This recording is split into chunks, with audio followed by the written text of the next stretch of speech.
everybody. Welcome to our third edition in our Dinner Conversations series, where we want to invite you in to literally a dinner table conversation. You'll notice there's no dinner or breakfast in a Sunday morning environment. We're just kind of hanging out here.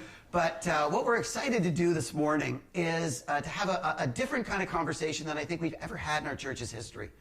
From time to time, you know that we do family ministry or family-oriented series. And most of the time when we do that, you know, inevitably we'll have a morning on, you know, the marriage relationship because of the significance of that relationship for so many of us.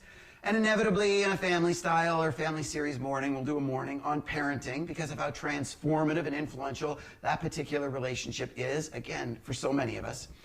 But the truth is, there are so many other kinds of relationships and family dynamics and circumstances and situations that are represented in a church like ours that we wanted to try to capture some of those dynamics and address some of those challenges and needs and questions as well. We're even going to tackle some of the questions that you've submitted in this series, and so we're excited to include you in this dinner conversation along with us this morning. So I want to invite all of the participants, and thanks for being here, gang, just to introduce yourselves to all of us. Share your name, the Southridge location that you're from, and just a little bit about your unique family dynamic or circumstance where you find yourself these days. Hi, I'm Jane Berg. My husband and I attend the Welland location in Southridge. We've been there pretty much since the get-go. We are the parents of 4 grown adult children now, 3 of whom are married, and we have 2 wonderful grandsons. So that's us. We've been married. Family stuff going lots on of there. family stuff, over 30 years of marriage, and yeah, we don't have it all together, but together we have it all. Awesome. Nice, that's nice. Hi, my name's Aileen Albadoni.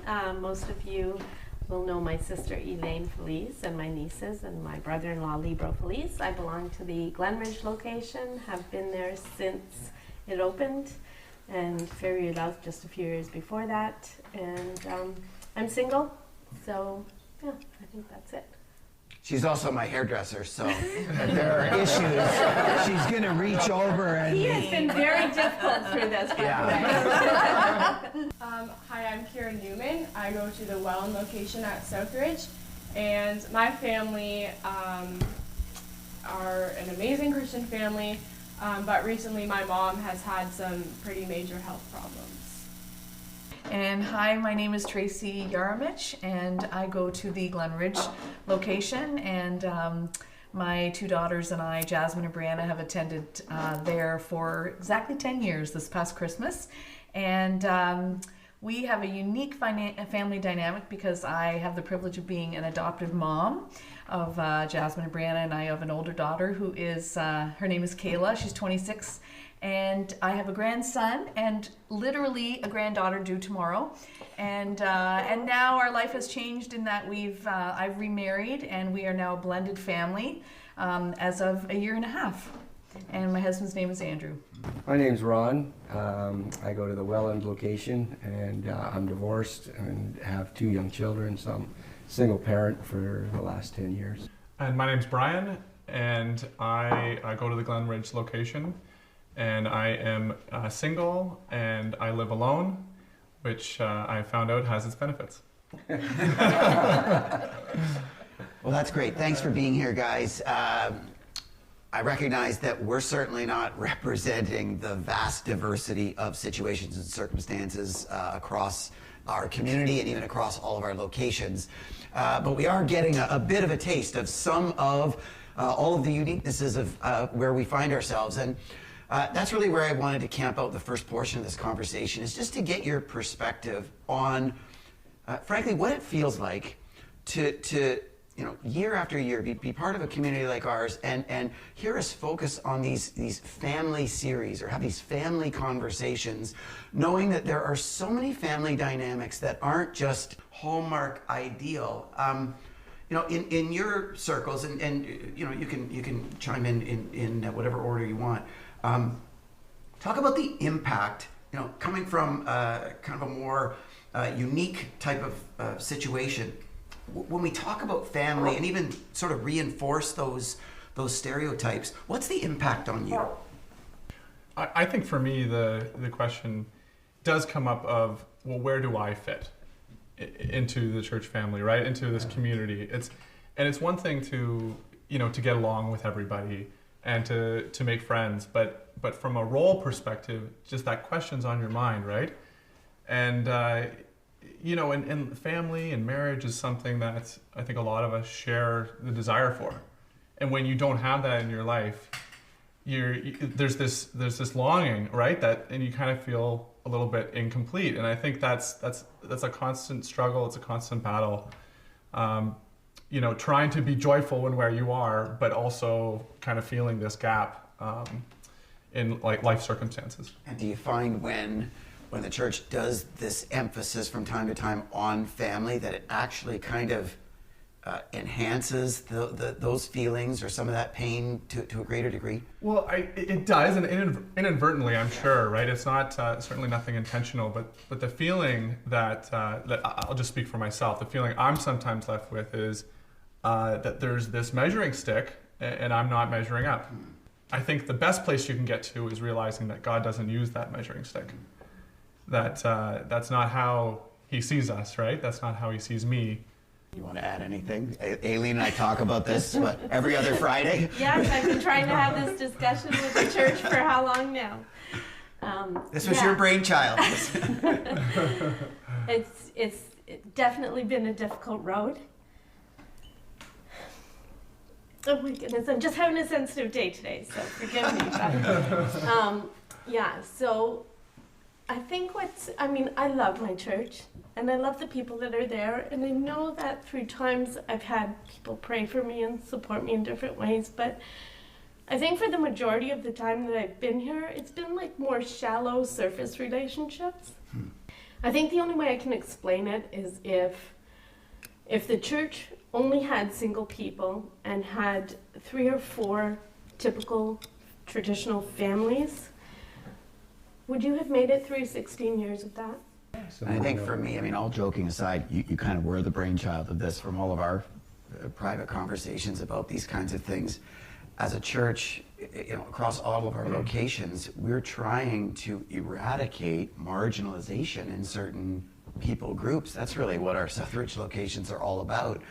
But like many of you have acknowledged, kind of inadvertently or unintentionally, when you put an emphasis on family and some of the more common family dynamics like marriage and parenting, you can actually marginalize and ostracize anyone else who doesn't feel like they fit that kind of idealistic mold. We know that feeling's real. You guys and gals are affirming that feeling's real.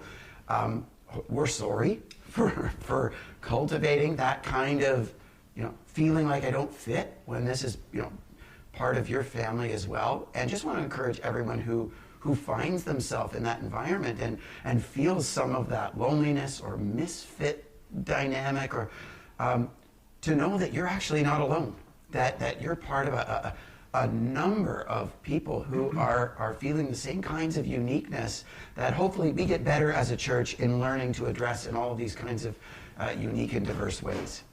Okay, guys, now one of the things that we said we were going to do was tackle some of the questions that our congregation submitted in this family ministry survey that we conducted. And so we've got a list here that we're going to kind of go around the table and try to engage in. The first one was sort of child-oriented. So I'm going to start with you, Kira, but everyone else can chime in because we've all been children. Half of us still are children, let's be honest. Yeah. What do you feel on behalf of kids, at least kids that can articulate themselves, what do you feel on behalf of kids is the best gift a parent can give you to stimulate your faith?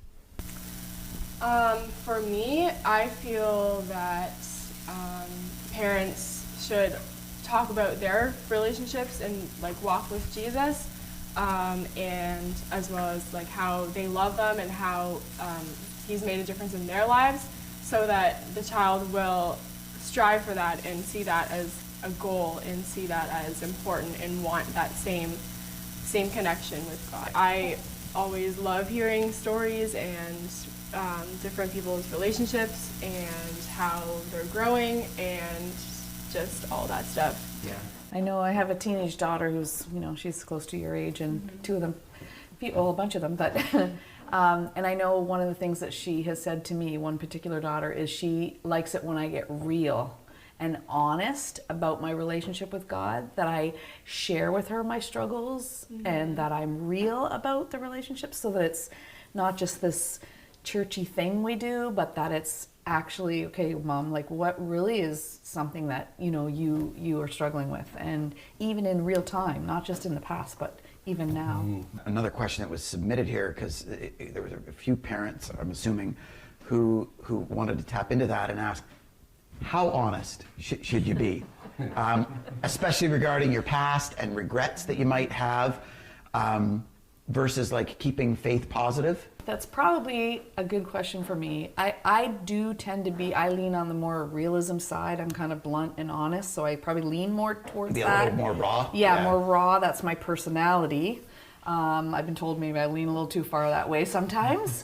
But I guess I mean, I have waited till the age that I feel it's appropriate, but I have talked to my daughters about wrong choices I made as a young woman.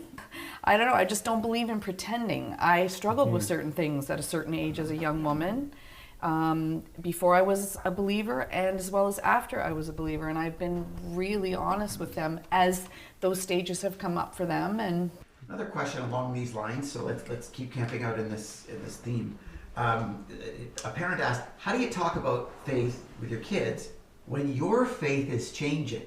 I don't know how many of us as parents might feel anxious about that, where we feel like, we're supposed to give, certain answers or, certain understandings, and then all of a sudden we understand differently, or we're growing. You want to talk about that a little bit? Have you experienced that? Yeah, because for Jim and I, we didn't grow up really in a faith-based home. So we came to Christ basically as adults. So I decided, whether this was a great idea or not, that when our kids were toddlers, that I was going to jump in and teach Sunday school, because I knew absolutely nothing. So I thought that way, while they're learning, I'm going to know. And so it was ongoing. So we kind of grew together in that.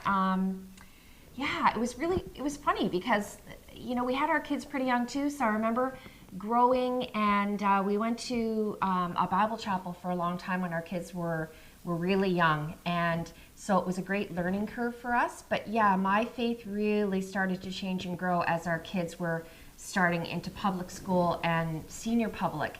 And yeah, I would have to say the dynamic really changed in our home, because I sort of got my feet under me as a Christian.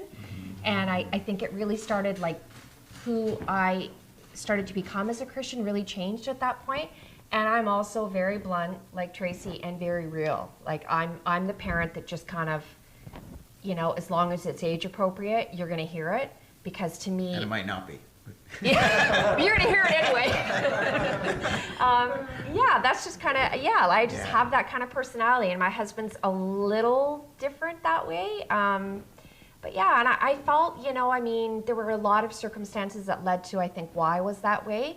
But I think, not being a Christian as a young person, I did make some really horrendous choices growing up. And I really wanted my kids to see that, walking with Christ turned my life around completely. And I really wanted them to see those things. And so it was a real challenge for me. You'd say no matter how your faith was developing, even if it was changing, so long as you were including them in that journey. Yeah, absolutely. That continues to be a theme. We always, from the time our kids were really young, we always had a Bible study at our home.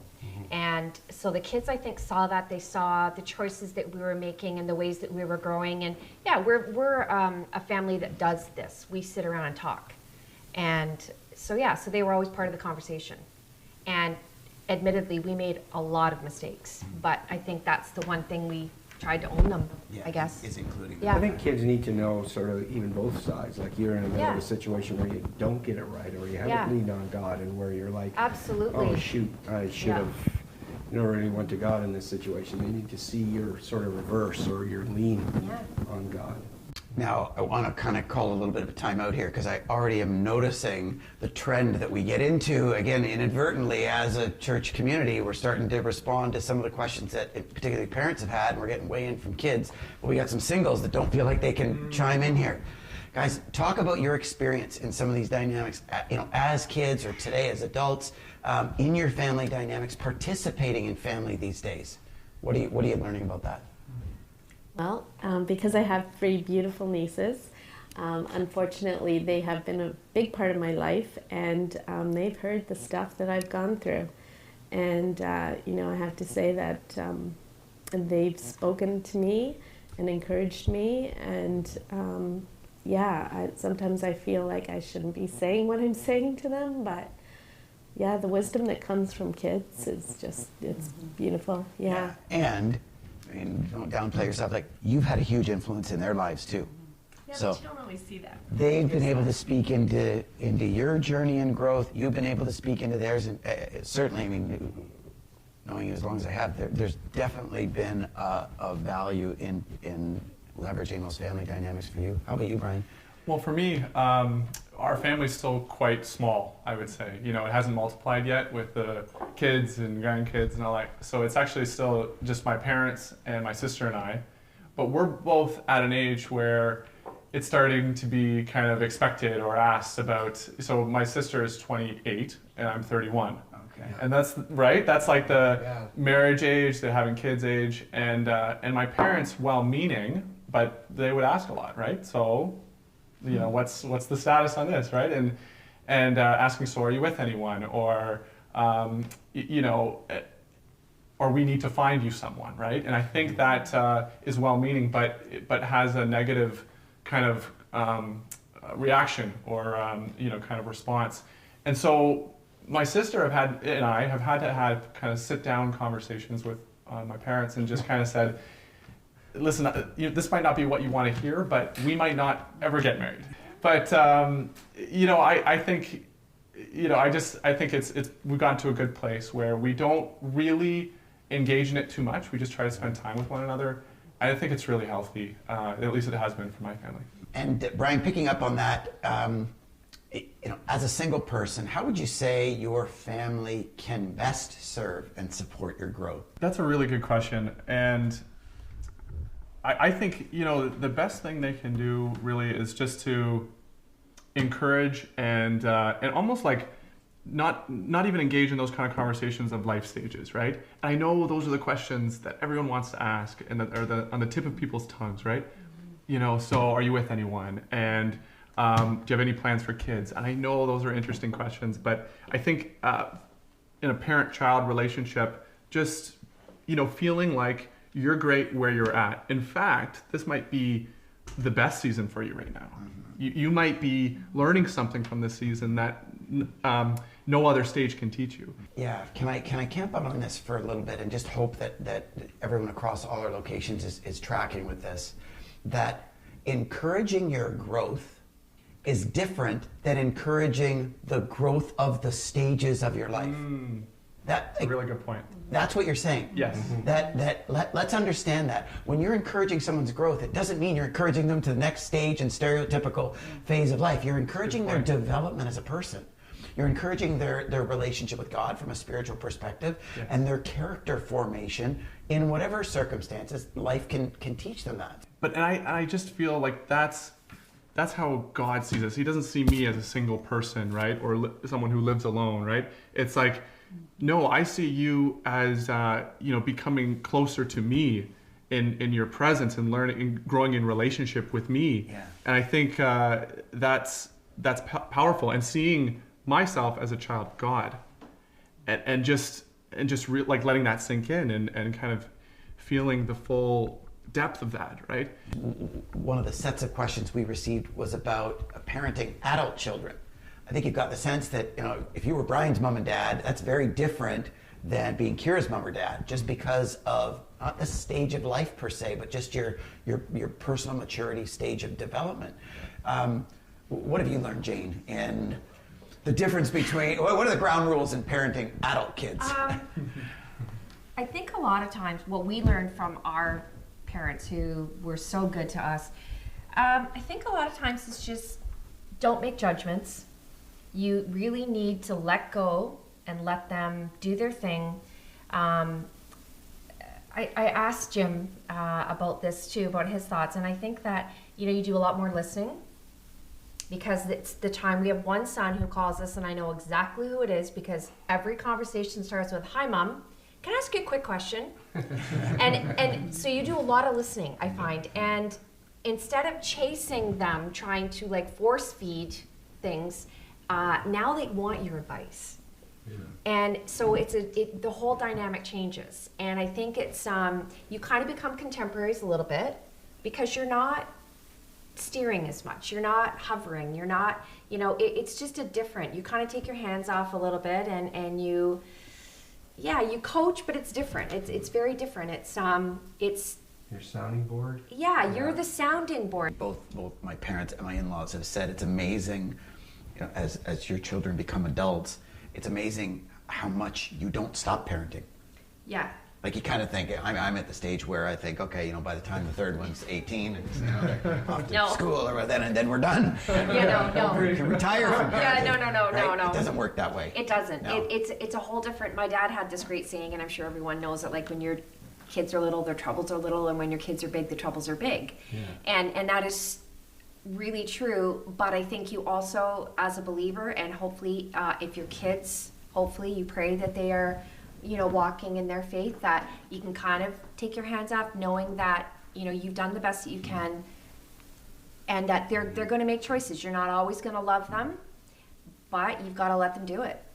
Ron, what would you say to parents out there who are navigating single parenting and are wondering what are some nuggets of wisdom from a faith perspective as a single parent? What have you learned about that?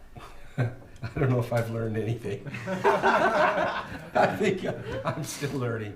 It's been 10 years, right? You're splitting that between your ex and yourself. So, but it's you're in a bit of a bubble or a void in society in regards to that. If it's even on the financial level, you both have to live in two houses and kids need two bikes, and and if you're the support payer, then our society's made for dual incomes, and you're carrying a single income, but you still have to pay support. So it's tough. So there's a lot of things you give up on life, and I just don't think, unless you're in it, you feel isolated in it in a big way. And the time you do spend with your children is so important. Like, I had some health issues and wasn't sure where life was going at that point, and I made a point to really, make those minutes count. Hey, Trace, I wanted to check in with you too on questions we received about blended family. What have you learned from a faith perspective and how to manage that, make that work? Well, that's definitely still new and a work in progress for sure. I appreciated so much what you had to say about single parenting from your perspective, though, because it is different when you're the mom parenting the kids, because now my husband can give me that same perspective that you've given. It's very different for the dad who's been taken out of the situation, and my heart just sort of resonated so much with what you said. We're still in the throes of figuring out the blended family. It's challenging for sure, I don't know. It's another one of those times in life when you really have to rely on God. You really just have to take it one step at a time and have a sense of humor. My new husband has a sense of humor where I don't, so he's I think he's navigating it way better than I am, to be honest. He's got, why is that? His sense of humor. Okay. Like he just can make it, I take everything seriously. I'm a serious-minded person, right? So, and he's the one who's now moved, like he is in the house full time with my two girls. So I'm not in the house full time with his kids. Oh, okay. It's more removed. So he's right in the throes of it. And it's, it's definitely challenging. Yeah, exactly. Guys, this is a question I want us all to chime in on, but I'm going to start with you, Kira, because I think, as you shared earlier, this is relevant to you. The question that someone submitted was, how do you kind of hold the family together or support the family, depending on your role, in times of crisis? Yeah, probably just staying positive and also being aware of everyone in that family's needs and being able to pour into them. So for example, my sister would need totally different things than my grandma would. And just being aware of that and being able to kind of fulfill those needs.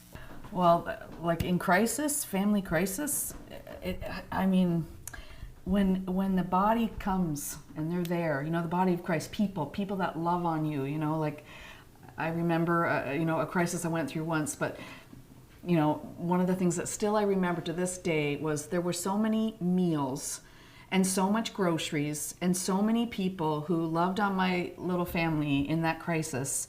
You know, I basically needed to shop for bread and milk for 6 weeks. That's it. You know, like it was amazing. And that's being Jesus with skin on, you know, like that to me, that's, and those were life groups. Those were the 2 life groups that I was connected with. And I think life groups are huge. I'm a huge fan of life groups.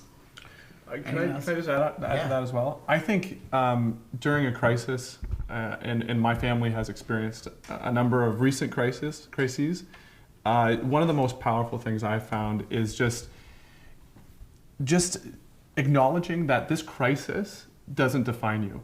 You know, this crisis may strengthen you, it may test you, it may challenge you, but it doesn't define you. And I've experienced that. I've received that kind of message, that kind of feeling, and I've also, God has put me in positions and places to then speak that into other people. And I just think with a family, it is such a unique bond or place that you can do that, right? You can say what's on your mind, and you can and you can just be honest and right, just speak to that person, and you know that it's coming from a place of authenticity. In some families. In Not some in all families, I know. Maybe you've seen it work differently. Yeah. And so I'm hearing 2 things when it comes to crisis. There's a way to engage your family, right, proper, but there's also a way to engage the broader family, because it feels like, especially in crisis, you actually need more than just, you know, your biological family, right? Yeah. Those are the times where you actually need to lean on a broader family that, you know, way more of us can come to the table and play that role as family. That's great. Guys, we want to wrap this up and just get a bit of kind of a summary of all this. Again, representing a few of the various diverse seasons and circumstances that people in our church family find themselves in. So sort of 2 questions that I want you to think about. The first one is, what one word best describes what you need from your spiritual family in order to become all that God wants you to be?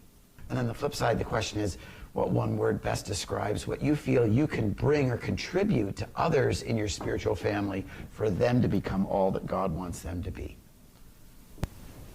Maybe community or connection. I mean, that's 2 words, but you know, and You can pick one. and I want to fit love in there too. Yeah. Which, you know, needs to be sort of the fluid in those 2 things, right? But that's a big piece for you. Yeah, and it's communication and whatever that means, connecting. And yeah, if that's, for me, it's a sounding board. I need to talk, but you know, but you need somebody to call you and say, hey, how's it really going? Yeah. You know, That's great.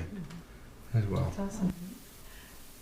I would say I love being challenged, and so I think the more that people kind of, you know, pick on me and kind of challenge me, I like that. And I would say that at this point, I think I really love encouraging. I was trying to choose between, you know, vulnerability and empathy. You know, and then I think the vulnerability piece as well. I think, you know, what you're saying, it just makes so much sense and is so powerful, but that connection, right? I only think you get there when you're vulnerable. And I only think it's sustained when you have empathy. And I think it's, we're all wrestling with our internal monologue and then what's spoken externally. And I think before you share, you're so worried about what the reaction's going to be, right? For certain personalities, I wanted to just throw it out there. Oh, okay. Yeah, Well, that's for good you, too. maybe For me, not. well, Yeah. so I worry about what the reaction's going to be, is because I will I will share if I feel like there's empathy there, but if there's not, or I'm worried there's not, you know, Yeah. then I think it could easily hold me back. Right. But I've been so amazed by what happens when you do share, what happens when you are vulnerable, and it's oftentimes totally the opposite from what I expect. Kira, what would you say? I would say, for me, value, the feeling of being valued and important, just in, for people to be aware of what's going on in my life and what could be going on in people my age, like social media or whatever that may be, especially for young girls. And that also includes like community, like was said before. When my family was going through our crisis or whatever, I loved it when people would say, "Hey, how are you doing personally, Kira? What about your sister? How are you doing in all of this?" And that, I feel like that's really important. What's your one word that you feel like you bring? Probably just care. I can't relate to everyone. Just an ear to listen, and just I care, and I want to hear what people have to say. Great. Trace? I guess the word I would use that I think I bring is the fact that I am real. I try to be a real, honest person, and so I've had a lot of encouragement that, like, even within a leadership role, when the leader can be real, it sets a tone for the group, right? To be real. So I think that's what I bring. As far as what I need, is that what you're asking? What you need and what you bring. Yeah. Okay. Yeah. Spiritual accountability. That's more than one word, but just because you get remarried and on you go doesn't mean that you're still not going to have challenges, you know? Okay. Yeah. I think awareness for me, just that people recognize that there is more than one type of family out there. I think that's a great discussion, and I think what I bring is compassion. Yeah, I don't know what else to say. So. Super. I started, didn't I? You start. I had 8 words. I've got 5 more words. Jeff.